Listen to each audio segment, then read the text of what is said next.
What's up, everyone? Welcome to episode 102 of the RUDIS Lesson Podcast. Matt, we had a busy weekend. I told you I feel like every weekend's going to be busy. You were in New York. What was your experience like? It was fantastic. I mean, this is probably the best concentration of American talent outside the U.S. Open that you're ever going to find. I mean, it's a bold statement. I think that, well, if you look at the brackets and you look at the accomplishments, I mean, and again, it is a bold statement, but if you look at the quality and the concentration of talent in 6 weight classes, not spread over 10, it was. All right. Okay, Matt, I got to bring it up. I had this in my head and I'm like, I'm not going to bring it up because Matt and I are not even going to be able to talk about everything that happened at the Bill Farrell, even if I don't bring this up. Okay. So recently, I think you and I have mentioned this, but I was talking to a very high level American wrestler. And he said something to the effect of, don't you think Jordan Burroughs' accomplishments are more impressive than John Smith's, given that Jordan dealt with less weight classes and more Russian countries, right? So when John Smith wrestled, obviously the USSR, there was only one Russian representative. And I said, listen, I would put John Smith at number one, but I don't disagree with your arguments whatsoever. How do you feel about that? No, I think there's merit to the discussion. And obviously, you know, there's different scenarios that are factoring into the discussion when we talk about Jordan as opposed to John Smith. But I think we don't have to focus on Jordan versus John Smith. It could just be like, it could be just someone from this era, because obviously Jordan's accomplished that. But we have Kyle, we have Kyle Dake, who's got 2 now. We got Jaden, who's got 4 medals and 2 championships. I mean, any of those guys, I think, have the possibility to eclipse even what Jordan did.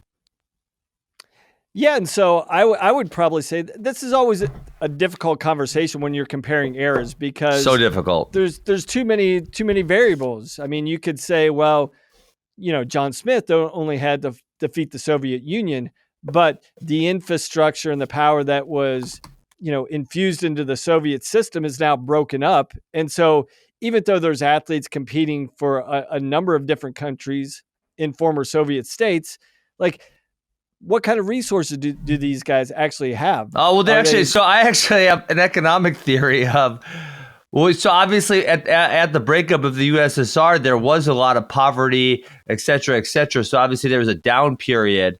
But then when oil was found in the Caspian, that was a huge boom to all of those countries surrounding the Caspian Sea, Kazakhstan, Azerbaijan, et cetera, right? So then, you know, I feel like they're all fairly well funded at this point. Yeah, I guess for me, fundamentally, when you go back to the discussion of the greatest of all time, I'm of the mind that I go by titles. Titles carry the discussion, and I think John's 6 world titles, for me, he still sits at number 1.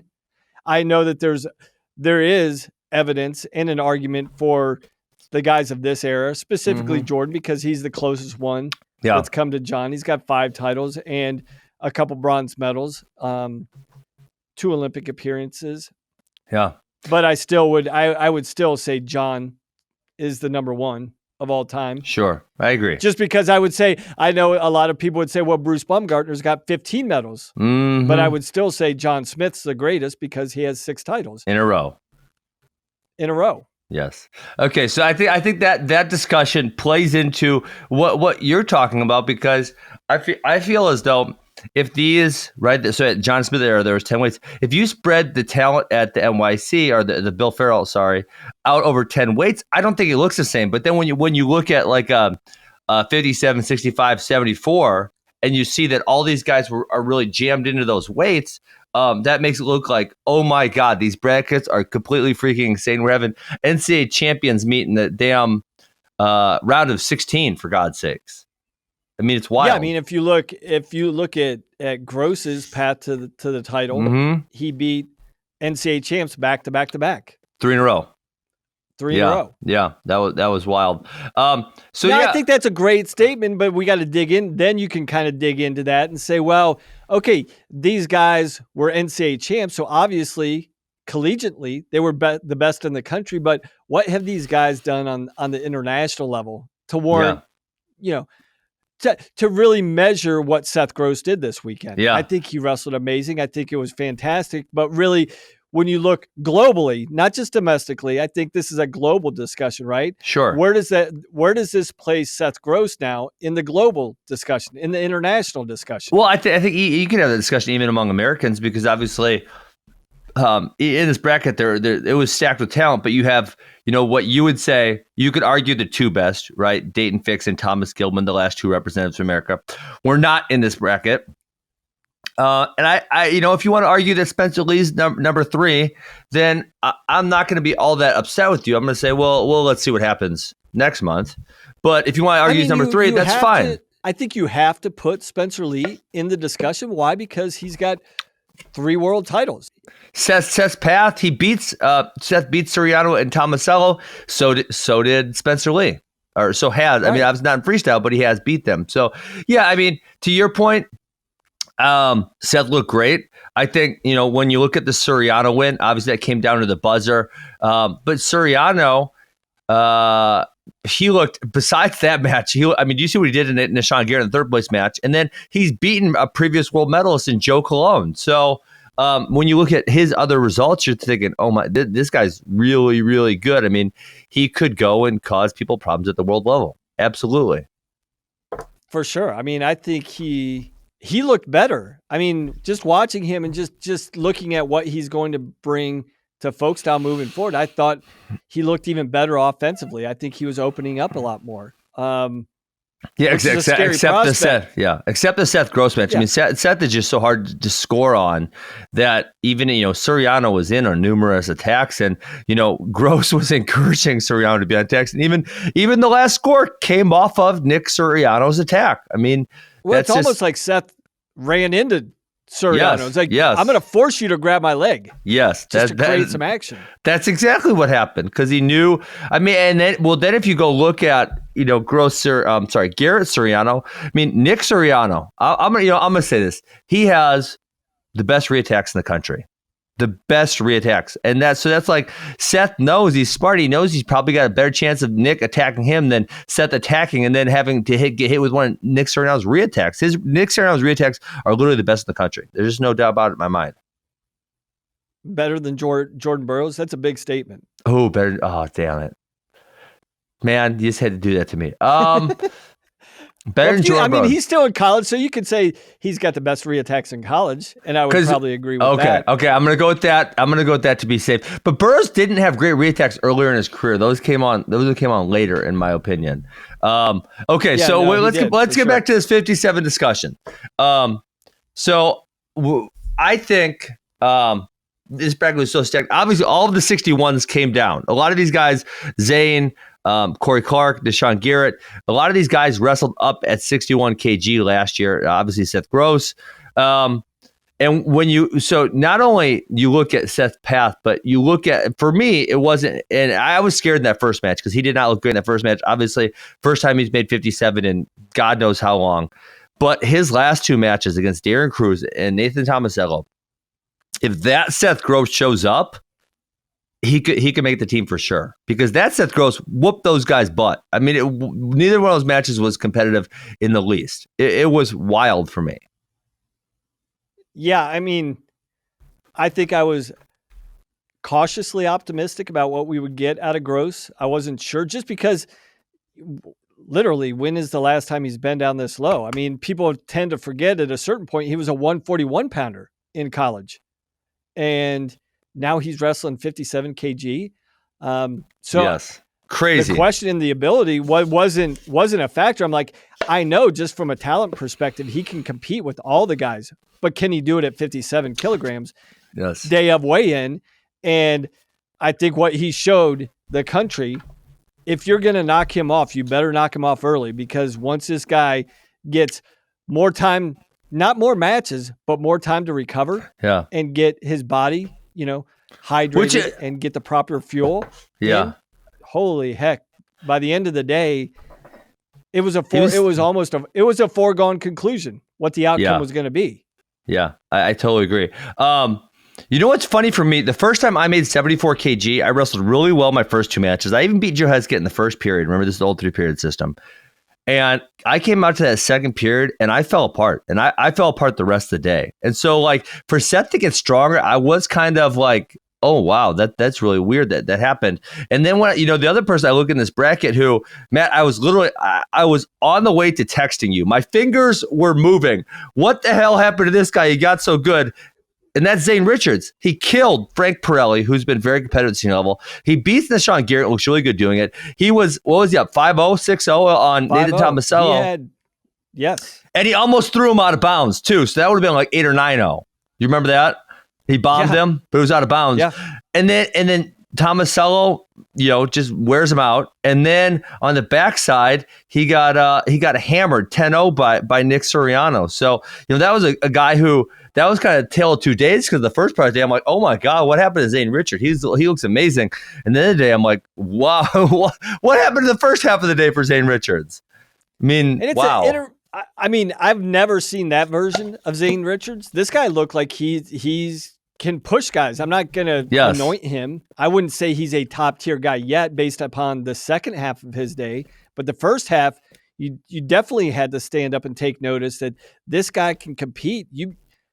If you overlook this guy, you run the risk of getting knocked off and eliminating your Olympic dreams altogether. Yes. But then the second half of the day, he didn't look like that. But I think that was a discussion for a lot of guys. I don't think anybody at this tournament was peaking for the Bill Farrell, and so a lot of these guys, you could tell that they were really digging deep. Because the hard part about this, you say that, Matt, is that if these guys don't qualify, and only the winner qualified, only one, right? They have to turn around, right. and we're only 4 weeks, I believe, 4 weeks out on the U.S. Open, or it's not called the U.S. Open. I can't remember what it's called this year, right? It's something else. But we're only four weeks away. Olympic qualifier. Yeah, that doesn't sound right. The Olympic qualifier. US Open, but I'm gonna look it up for you, so we know what the exact name of this event is this year. They should have just called it the damn U.S. Open. So you should. Okay, let's see. So this year it is called. It's called Senior Nationals U.S. Olympic Trials Qualifier. So okay, whatever. So yeah, you have to turn around and wrestle a few weeks later. So to that peaking point, I actually had a really funny discussion with my buddy, one of my good friends, about peaking and what it meant and how to do it a couple of days back. So I can't remember who he saw talking about it, and then maybe it was us. Maybe we were talking about it. Yeah, it was you, Matt. He brought you up because you were talking about you don't want your teams. You said you didn't want your teams to peak in November, and how you wanted them to struggle a little bit, right? And that kind of thing. Do you remember that? Right. Yeah. And so we had a really interesting discussion. And honestly, I thought that I could make a whole podcast on just by myself. I could go on a freaking rant, one-on-one, about the process of peaking. So I'll give you the clip notes of our discussion. He says, why can't they just be great all year round? And I said, well, obviously from a technical perspective, at some point you're going to add in new skills. When you're adding those new skills, you're going to be not as good as later. And then the other part is, and I brought up some individuals who I'm not going to throw under the bus. But man, college kids, I said, remember when you were in college? Can you imagine getting you training hard all year round and focused all year round? And then do that with the whole team, man. That is really challenging for kids to want to do that and stay on weight and everything. You got to give them a little bit of a break. And then when they get a little bit of a break, you got to bring them back. And it's not just, we're just talking about training. Yes. Getting guys to train at a high level for a lengthy period of time. One's not really feasible or effective for the overall growth and development, I don't think. Yeah, a few guys can do it, but not the whole damn team. Right. But then you're talking about the lifestyle and everything you have to do on the lifestyle side of things, from strength and conditioning, nutrition, rest, all those things that are so important in contributing to a peak performance. It's really tough to say, hey, you've got to live that lifestyle 365 days. It's almost, I don't want to say it's physically impossible, because I think a few guys could do that. But to your point, those guys are more the exception to the rule. To get 30 guys on the same page, to train at a high level, to live at a high level, to dial their nutrition and their diet in at a high level, to lift and with their strength and conditioning and the recovery stuff. Then you've got to recover your body. When you're training at such a high level, you have to recover it. So these guys have to be invested in the nuance of recovery and how necessary it is to recover and invest in the recovery. So Yes. I just, with all those variables involved, I think maybe training of everything's the most likely because most guys like to wrestle. You could get them to wrestle, but to do everything else, I think it's a bit of a stretch. I'll do everything, but I'm gonna in the off season when I have to make weight, I'm gonna eat some tacos. That's it. That's I'm gonna eat in the off season. Going back to this, I think, man, it would be interesting to be in the rooms of a lot of these guys and get an understanding of what the conversations are going on between the coach and the athlete about, hey, where do we need to be? Where do we need to be, in November? If we enter the Bill Farrell, obviously, if you go in, you're going in to win it. You have to win it, or why show up?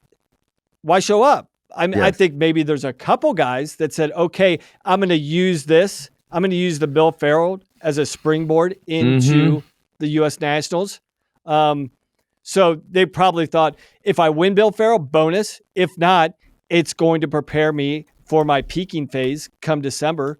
I know that's probably the case, and I heard some discussion between Guerrero and Molinaro training a 31-year-old Molinaro and what the cycle is going to look like. Yes. I think he really wanted to win the tournament this weekend, but I think even with him, this was part of the process of, okay, this is something we planned on. I do plan on winning, but if I don't, it's not going to set me off course because I was already planning on wrestling at the Open to springboard me forward. But I don't think many guys. I think maybe the older guys did that. Maybe the young guys are still young enough that say, okay, I'm going to go wrestle at this. Let's see what happens. And I know I can turn around and I'll be feeling great and feeling recovered, and I'll be better prepared come December for the U.S. Nationals. Yes.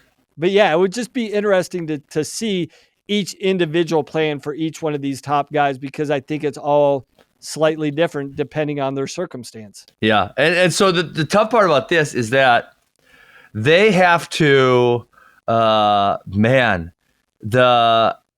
guys who don't win this weekend have to turn around and wrestle a few weeks later at the U.S. Open. Now, if they don't qualify there, Matt, this is crazy.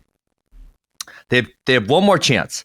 The last chance qualifier is literally 1 week before the Olympic trials qualifier, where the top two wrestlers qualify. So you're going to make weight 2 weeks back to back. I mean, and if you think about it, Thomas Gilman made the last chance qualifier in 2017, and then went and won a world silver medal. Like, that's wild for me. They got to do it back to back weekends. Yeah. So let me ask you this, because we see this in certain sports where momentum, specifically in the NFL, it's not necessarily the best record determines the Super Bowl champ. Good point. It's who can establish momentum at the right time of the year. Yeah. And so a lot of these teams right now, we're 10 or 11 weeks into the NFL season.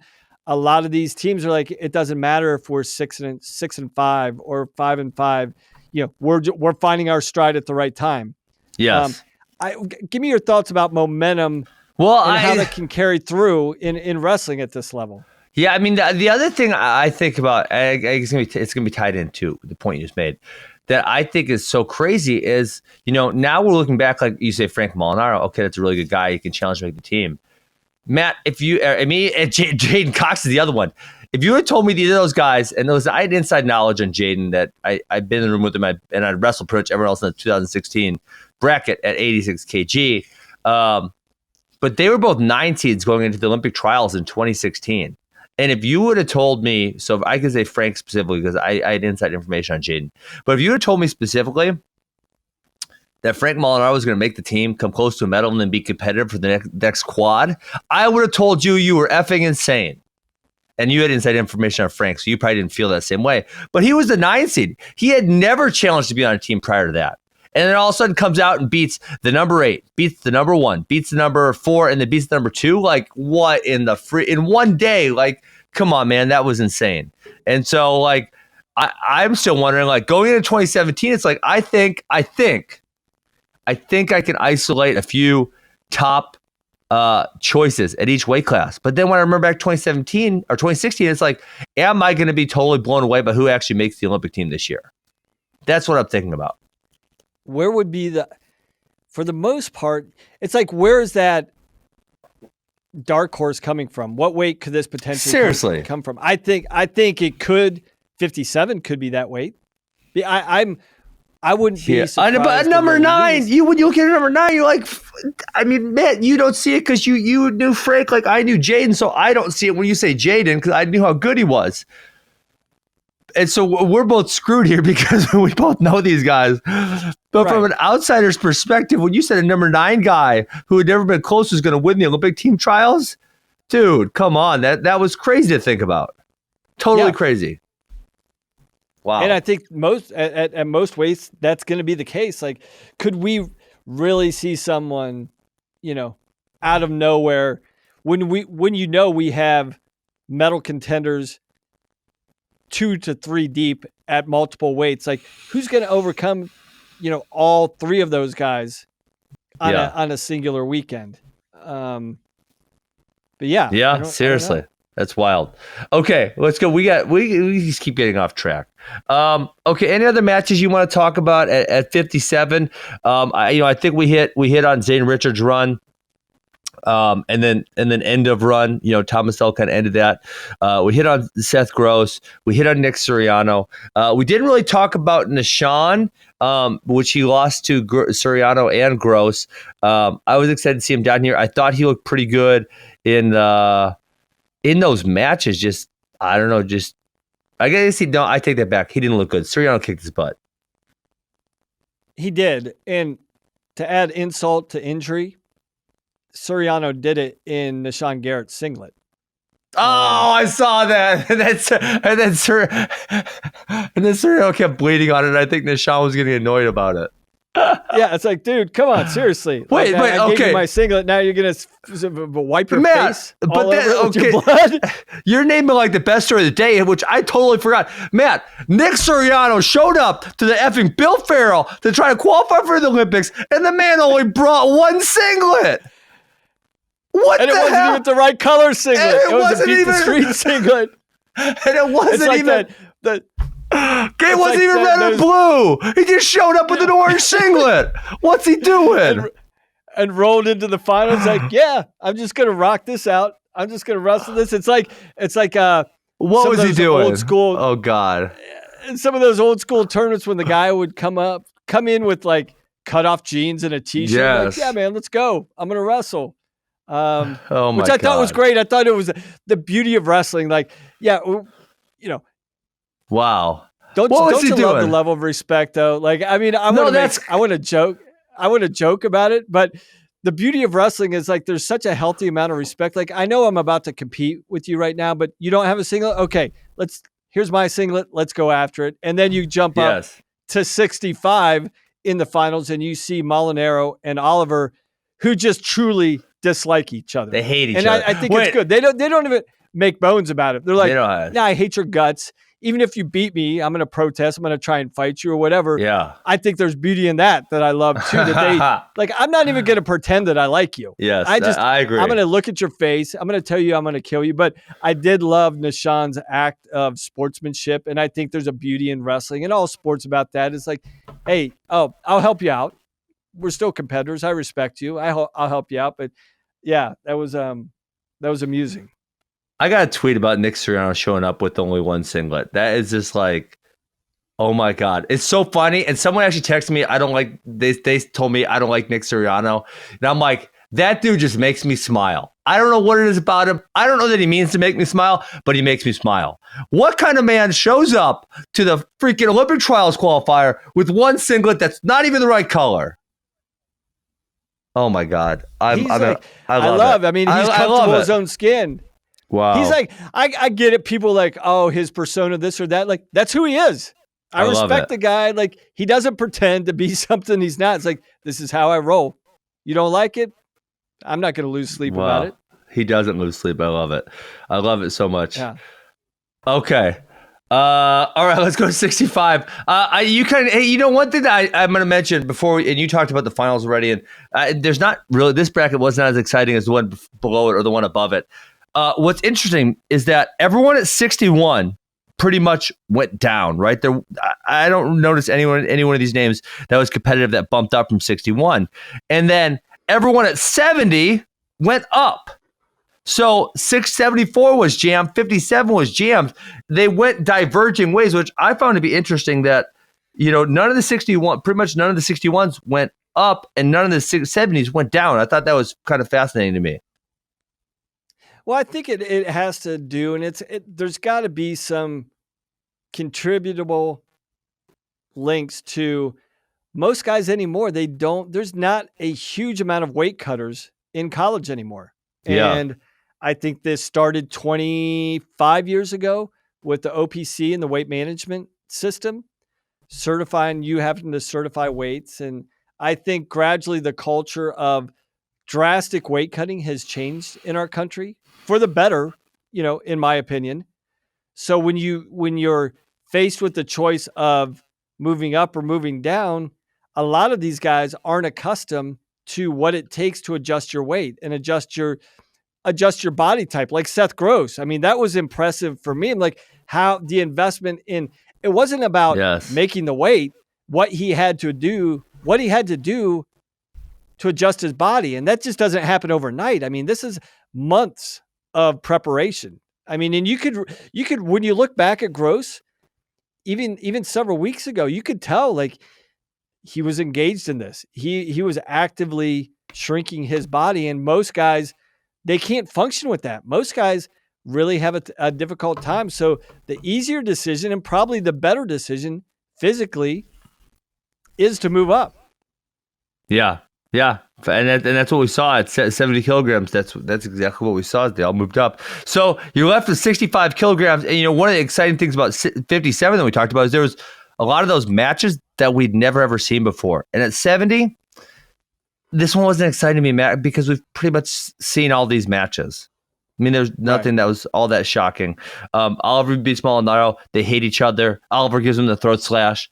I don't know if there's too much else to talk about or that I'm so excited about. Yeah, I mean, that kind of played out. I mean, there was a lot of really good matches. I thought a lot of the guys looked good, but it's kind of who we thought was going to be facing off in the finals against each other, Molinaro and Oliver. And two guys that we think are probably positioned to be in the top 4 somewhere where they fall out. Probably they're probably 3 and 4 in this weight right now in most people's mind, behind Yanni and Zane. Yeah. But I would be surprised for any of those 4 guys to make the team. Yeah. I feel the same way. I mean, not really shocked. Again, Oliver looked good, but his talent is evident, right? He's in he's always looked good, and he's always been close, and he's changed places a lot, and he's never made that jump to be the number 1 guy ever. So yeah, can we go to 74? I'm already excited about 74. Can we go? I mean, there's so much to unpack there. I mean, there's at 74. Yeah, it's at 74. We're having Dan Vellemont and Dylan Ness are meeting up at the round of 32. I mean, it is totally wild. The round of 16 was stacked, but I think for me, and where it really gets going is the quarterfinals. Isaiah Martinez looked great over Nazar Kluchitsky. Tommy Gant looked great over Tyler Berger. Nolf looked great over Logan Massa, shuts him out. The match that I think everyone was wanting to see in the quarters, and we got treated to, was Vincenzo Joseph and Mekhi Lewis, and it was a great match. And I want Matt. Did you watch the takedown that Vincenzo got? It was so packed in the gym. I was blocked. Some of my view was blocked, but I was watching the match just like everybody else. But I didn't get to see specifically. That was kind of the downside. It was awesome being in the event and being Matt's side, but it was almost like Fight Club, Ben. Where it's like you got this concentration of talent on 3 mats, and then you got a couple thousand people just standing room only, packed everybody. I saw the pictures. It was crazy. I didn't have a perfect view. Okay, just a bird's eye view of a lot of the wrestling. So you need to go back. You need to go back and watch this, because I actually had to go back and watch it again. Vincenzo, Mekhi's winning 1-0. Vincenzo ankle picks him. Okay. So again, you guys, if you're watching this at home, you need to go watch this match to kind of hear what I'm talking about. So he ankle picks him. Mekhi hits his ass right on the mat, right? And Vincenzo goes to cover, but Mekhi pulls his arm back through. Okay. So it just like, say you're finishing a sit out and you bring your arm between the two bodies, okay? Gotcha. And so Mackay gets his arm between the bodies, and it was so impressive. Mackay like just levitated to his feet. How he got back up to his feet was amazing to me. And I kind of thought, because freestyle is very, very specific, in there's been a lot of matches where he points out where you have to, it says cover the hips. You have to get behind the hips. If the arm is between the bodies, you can't cover the hips. And so I thought, wow, I don't know how the hell Mackay got out of that. That was like some serious next level wizardry, because I thought he was dead to rights. And I thought they're not going to give him the takedown, but they give him the takedown. Then they protested. I think, again, okay, they're going to look at this and they're going to realize that the criteria were never really all that met by Vincenzo Joseph. But so they give him the point, and then so he's up, so he's got the takedown for 2. He's got the failed protest point. And then, so it's 3-1. Mackay gets over aggressive, and then Vincenzo gets a push out, a single leg to a push out after that. But man, Mackay, I know he didn't win, and then he also lost to Nazar on the backside. But I'm really impressed. I think some people jumped the gun on how good he was going to be, but he's still so impressive to me. I was actually somewhat skeptical, I think, in a couple episodes ago when we talked about this. That other people weren't, man. Other people were saying he was going to win this bracket and stuff. Yeah, I was a bit skeptical, but I think the scary thing is, after watching him, it'll be interesting to see how he jumps, even in a month, wrestling these high-level guys in a tournament. Because he hasn't really done that much. He won the junior world title, but outside of that, from a senior level standpoint, we've got a very small sample size. And he showed that he's in the mix. He showed, and I was kind of skeptical. I didn't think he was going to be able to compete with these guys. Yeah. I mean, not only did he show that he can compete, I think he's going to jump. I just think he needed to feel the intensity, feel this environment, and I think he's going to really jump. It'll be interesting to see how different he looks in December. Yeah, when they come back. But the tough part this then was invaluable for him. The tough part then about that is, so Mackay is already qualified for the Olympic trials by virtue of being junior world champion. The tough part about this, though, is Burroughs is out till the trials. Dake is out till the trials, and now Aymar is out till the trials. So all 3 of those are they're out for the trials. They are, they're done. They're not coming back until then. So he's not going to get to see any of those 3 top guys. So he's a guy, though, I think, Ben, I would encourage him, even though he is qualified for the trials, I think he needs more senior level matches. Yes, I would agree. Say you need to go to the Open. Yes. You're developing. Hey, it's just because are non-qualifiers. Wait, Matt, are non-qualifiers allowed to go to the Open? I think they are. Yeah. Are you sure? I'm pretty sure. Oh, because I know specifically the last chance qualifier. On the last chance qualifier, you can't go. They're not allowed to go. You've already qualified. But I would feel that same you're way. Not allowed to. I would feel that same way about the U.S. Open. You shouldn't be able to go steal people's spots, should you? Maybe. But if it's truly a U.S. Open, shouldn't you have the opportunity to win a U.S. national title? I'm gonna go search. I think there's a lot of guys who would like to say, I won a U.S. national title. Let's see. But regardless of the qualifying, if he can or if he can't, I would say his plan. If I'm Roby and Freyer down at Virginia Tech, I'm saying, look, Mackay, just because you're qualified doesn't mean we're ready for the trials. We need to take the more opportunities strategically. The more opportunities we get you to develop and jump by touching these guys. Yeah. And it's not just about results. I agree with you. It's feeling these things. I think it would be critical to his development to be at the U.S. Open.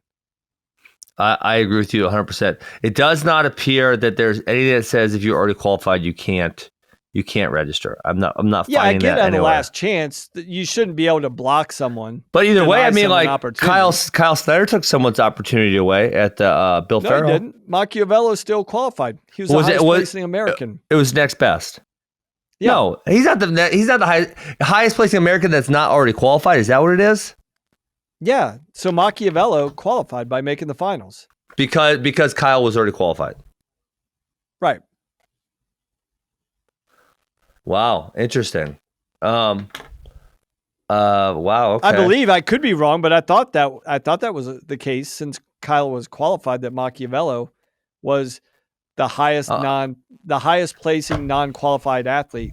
I'm gonna have to look. I'm gonna have to look that up to confirm that. I could be wrong. I knew that that's the case with international guys. Like if an international guy won the weight and the highest placing American qualifies, but it would make sense since Kyle's already. Yeah, it would make sense. Just yes. say no, nobody qualified. Yeah. Yeah, I don't know that you're right, but what you're saying does make logical sense. Although I don't know that you're right. Hey, we got to get going. We don't have too much time, Matt. And there was so much college stuff that we're going to talk about next time. Okay, so semifinals. Man, semifinals had so much drama, and the top 3 weight classes aren't that exciting. So maybe we'll just forget them. I will tell you, Matt. So I was watching all the matches. Like I said, I watched Nolf Vincenzo. Obviously, dude, he got his knee jacked up. It didn't even look like anything, which that's scary. But here, let me finish this thought, and then you can go off on this. Then after these 2 matches, I left because I had to go somewhere and get something to eat, and then I was coming home to watch more matches. And so I said, damn, I text you, Nolf's knee is bad. Is he going to wrestle the finals? And you said Isaiah got hurt too and barely survived or something. And I turned the Isaiah match off when he was up 8-0. So I'm like, what the hell are you talking about, man? He was winning 8-0 with barely any time left. So then I had to go back and watch that. And man, Tommy Gant came on strong. And oh my gosh, he had that bow and arrow and he had the wrist locked up. I thought Isaiah was screwed for a second there. I thought, wow. Yeah. Once he got those first 2 bow and arrows, I'm like, oh no, man. Like it's kind of like that trapped arm gut. Once you get it, it's hard to stop. And once you roll through on that bow and arrow the first time, you just kind of keep rolling with it because to fight down and belly out and fight, that's really, really painful. Yes. But yeah, so Isaiah dinged up his shoulder there in that match. And it looked like, I'm like, holy cow, what do you do? I mean, we were texting back and forth. And I know Tommy and I were texting back and forth too. It was like, what do you do? If you're the coaches of these guys, what do you do? If you're both dinged up, Nolf's got a bad knee, Isaiah's got a bad shoulder. What do you do? Especially with the US Open 4 weeks out, do you run the risk of wrestling the finals match, getting hurt you got to because and losing, but you have to. You have to because what do you qualifies? Yeah. What do you call it? And so obviously what was apparent from watching them wrestle is Isaiah was not hurt nearly as bad as Jason was. I mean, Jason looked like he couldn't even put any weight on his knee. I mean, it was really weird and strange watching him wrestle that way because obviously we watched him in 2017 wrestle with the really injured knee. But this one was like, man, he didn't even want to put any weight on it at all. I was sick to my stomach. And yeah, it was not good. Because he looked so good prior to that injury, he looked phenomenal. I mean, totally phenomenal. I mean, he had outscored his opponents 38-0 leading up to the finals. Yes, he looks like he's definitely put on size. I know that was a question. People are like, "Oh, can he really be a 74 kg guy?" He's a 74. He's full size 74 now. I mean, I think there's a few guys that might have a strength advantage, but he's not going to get out muscled by anybody. So it looked like he's jumped. He's definitely put more time in freestyle, put more time in the weight room to add size. Yeah.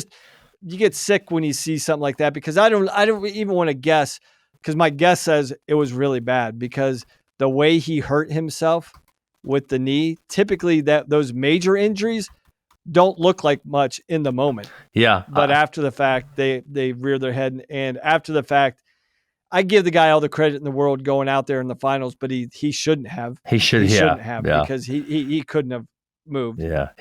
That was not. And then to Isaiah, looked terrible. Yeah. Now Isaiah gets to sit till April. So for him, that's fantastic. No, and he that's what Isaiah said after the match. He's like, look, I got to be honest with you.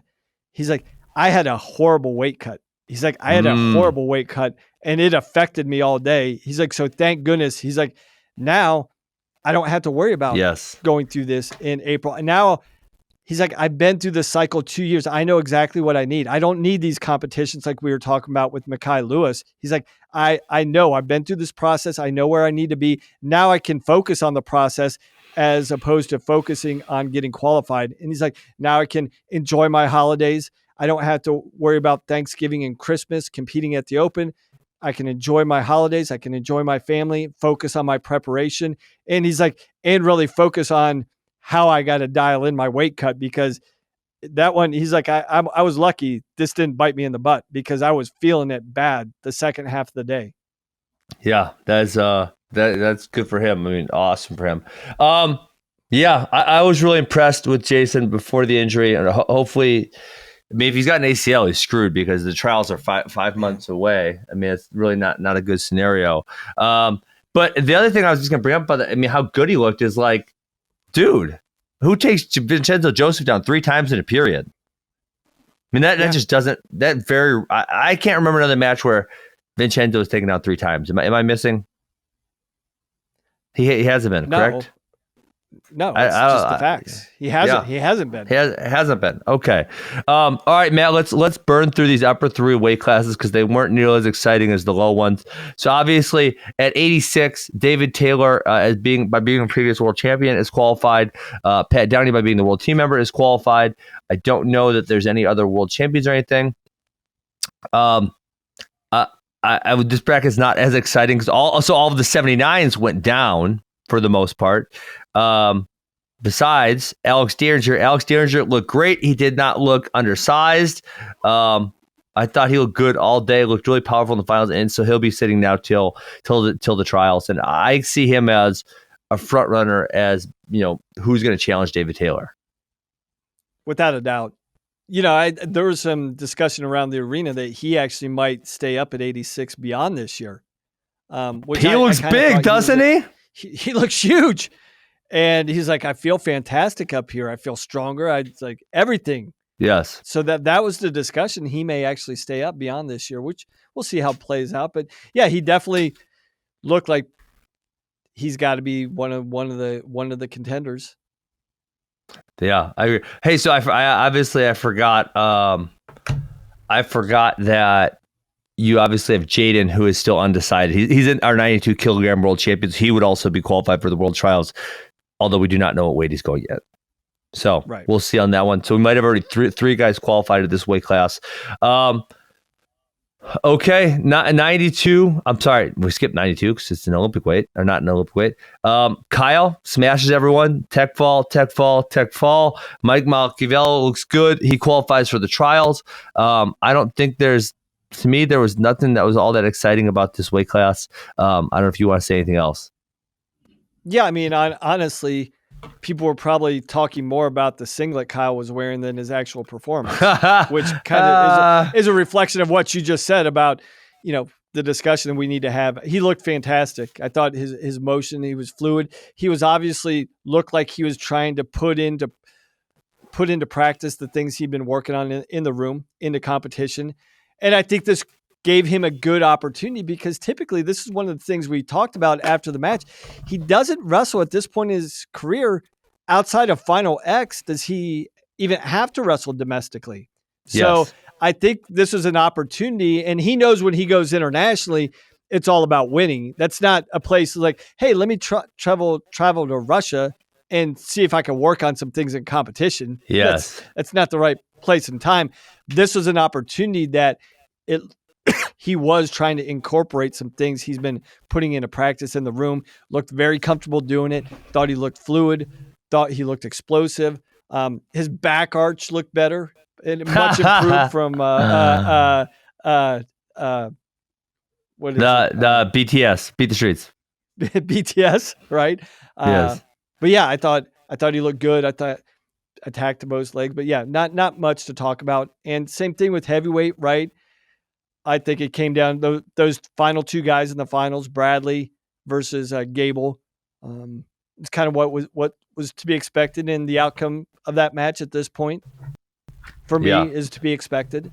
I don't know if you have any additional thoughts about heavyweight. No, kind of what's to be expected. Not all that exciting. I mean, for me, the bigger question is why, is Gable going to wrestle for Minnesota this year? And then the second question is, where the hell is Anthony Cassar? Because Anthony Cassar also didn't wrestle on Sunday at the Black Knight Invitational. Weird. Yeah, I don't know. Weird. Yeah. Okay. Well, Matt, we have so much wrestling to talk about. Let me just Give me 5 seconds here, and I will tell you guys all the things that happened. So Army beat Penn State. I think that's probably the biggest news of the day, which we'll glance over some interesting results there. Ohio State, Virginia Tech, Stanford, UNC, Oklahoma State, Lehigh, Rider beat Minnesota, Ohio State, Pittsburgh, Illinois over Minnesota, Iowa over UTC. Dude, we have so much to talk about tomorrow. So much. I mean, this weekend seemed we talked about the unexpected in November, but there was way more unexpected things that we wouldn't normally expect in November, especially the third weekend. Yeah, I agree. So it was a wild weekend. It was a lot of fun. The Farrell was so much fun to follow. So when we come back next time, we'll be doing all of the college stuff that happened last weekend. Cool. Sounds good, Ben. All right. Peace, guys.